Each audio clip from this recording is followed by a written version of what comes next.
Half up, half downs are traditionally one of the most popular looks you will come across at a wedding or event. They're simple, they're versatile, and honestly, they are stunning. I mean, you can realistically play with them however you want. So in this case, the bride has naturally a lot of layers, thick hair, and today I'm going to be going through how we achieved the look just seen. So if you've seen any of my videos in the past, you know that I always prep the hair the same way. I start with my crimper and I start at the roots. I'm really only working down the shaft of the hair to where I'm gonna need to fluff. So because we are pulling this back to the back of the head, I'm probably only going about 5 inches down the hair shaft, crimping that to create volume and texture. Once I put product on top of this and add tease, it's gonna help me have so much more longevity, so much more texture. And here I'm going in with one of my personal favorites. I think that this is an absolutely necessary product for any bridal look I ever do. It is the Texture Powder by Sexy Hair, and I believe it's technically called Powder Play, but this stuff is going to give grit to the hair.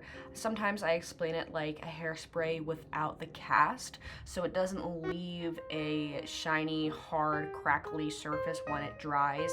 It's not a wet product, it is a dry product, so it doesn't need to dry, and it's super versatile. A little bit goes a long way. It can be built up, and I personally love it to help create texture. So I'm going over where I just crimped and added my product. I teased to give volume.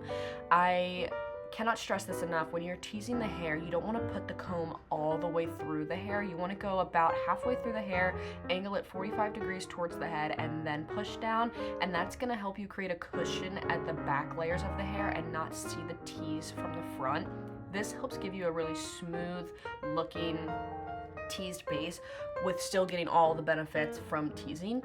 And because we want to make sure that that cushion is nice and big to help give us this really balanced look at the top of the head, I take smaller sections and I work my way back as seen here again. I'm utilizing the teasing to create the shape at the top of the head, and I'll utilize the teasing to create movement and other things. Teasing is definitely your best friend.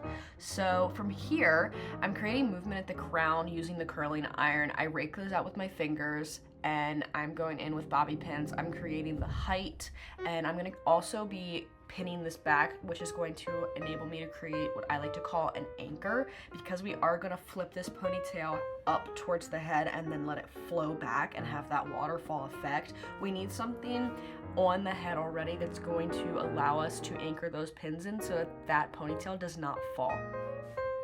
Now I'm going in and I'm using my curling iron, and I am just waving all of the hair. Because her hair is so heavy and coarse, we are going a little bit tighter. She wanted it to be more of a looser wave, and we kind of met somewhere in the middle, having a tighter curl and raking that with our fingers so that way they can kind of settle in towards the rest of the day, and also they look pretty upon presentation once we finish.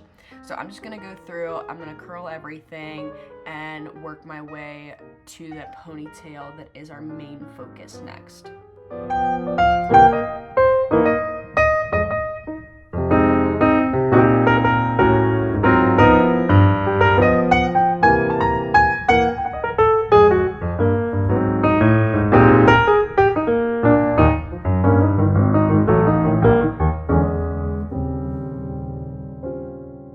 So I'm taking this section of hair that's right underneath our ponytail.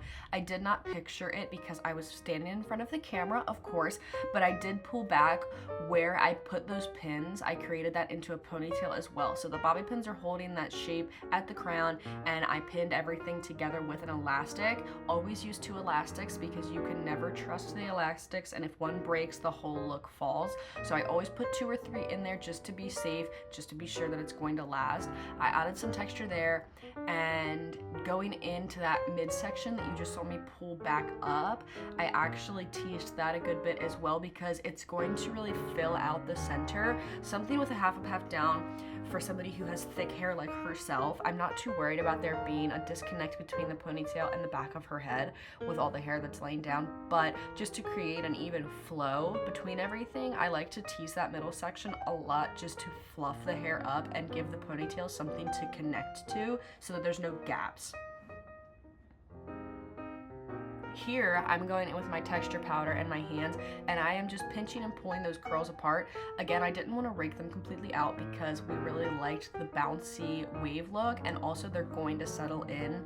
So we are just taking our time pinching and pulling using texture powder to give that hold and that grit that we need to let them hold themselves up. So here's where you can really see where that filler with all the T's comes in play. It just allows everything to connect together so much more well, and I think it really does make a big difference. So I would not skimp on that, because from the side of the head, you want to make sure that everything looks full and there's no gappage or any light shining through. You kind of all want it to be cohesive. Here, I used 2 bobby pins and 2 elastics and created like a little bungee, and I pinned the hair up on top of the head and then used that bungee to secure the waterfall part, and that's how you get this really nice overflow. And then I'm just curling that using my straightener to enhance those curls, make sure everything looks smooth.